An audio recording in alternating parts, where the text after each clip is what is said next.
జనసేన అధినేత పవన్ కళ్యాణ్ కూటమి ప్రభుత్వంలో కీలకమైన నేత. ఆయనతో పాటు కొంతమంది ఎమ్మెల్యేలు కూడా కూటమి ప్రభుత్వంలో చాలా కీలకంగా ఉన్నారు. అయితే ఓ పక్క పవన్ కళ్యాణ్ మరికొంత నేతలు తప్ప మిగతా ఎమ్మెల్యేలందరి మీద కూడా దాదాపుగా ఆరోపణలు వస్తున్నాయంటే గెలిచిన 22 మందిలో దాదాపు 15 మంది మీద ఇప్పటిదాకా ఆరోపణలు వస్తున్నట్లు సమాచారం. పవన్ కళ్యాణ్ మరో 2 మంత్రులు అలాగే 2-3 ఎమ్మెల్యేలు తప్ప మిగతా వారందరిపైన ఆరోపణలు ఎక్కువగా ఉన్నాయని ఇప్పటికీ చంద్రబాబుకు పవన్ కళ్యాణ్కు రిపోర్టులు అందాయట. అలాగే కూటమి ప్రభుత్వంలో కీలకమైన కొన్ని శాఖల విషయంలో కూడా ఈ ఎమ్మెల్యేలు తలదూర్చి అనవసరమైన అపవాదు తెస్తున్నారని కూడా ఇప్పటికే ప్రభుత్వానికి రిపోర్ట్ వెళ్ళింది. దీంతో అటు చంద్రబాబు పవన్ కళ్యాణ్ సీరియస్గా ఉన్నారట. ఉప ముఖ్యమంత్రి పవన్ కళ్యాణ్ ఎమ్మెల్యేలపై చేస్తున్న సర్వేలలో షాకింగ్ విషయాలు బయటపడుతున్నాయట.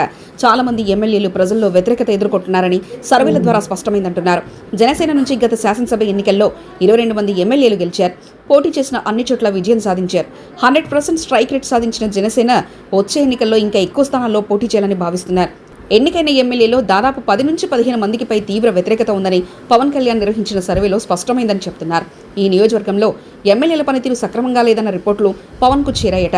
కొత్తగా ఎన్నికైన ఎమ్మెల్యేలు కావడంతో వారు ప్రజా సమస్యల్ని పరిష్కరించడంలో వెనకబడి ఉండడమే కాకుండా అవినీతి ఆరోపణలు కూడా ఎదుర్కొంటున్నారని తెలిపిన పవన్ నివ్వెరపోయారు. పవన్ కళ్యాణ్ ఏరికోరి నిజాయితీని ప్రధాన అంశంగా తీసుకుని గత ఎన్నికల్లో అభ్యర్థులను ఎంపిక చేశారు. కూటమి హవాలో గెలిచి తొలిసారి ఎమ్మెల్యేలైన వారికి అవినీతి చేయడం కూడా పెద్ద చేత కావడం లేదని నేరుగా వారే చేతులు చేస్తుండటంతో ప్రజల్లో పలచనగా మారిపోయారన్న కామెంట్స్ వినబడుతున్నాయి. ఇందులో మహిళా ఎమ్మెల్యేలు కూడా ఉన్నారని తెలిసిందే.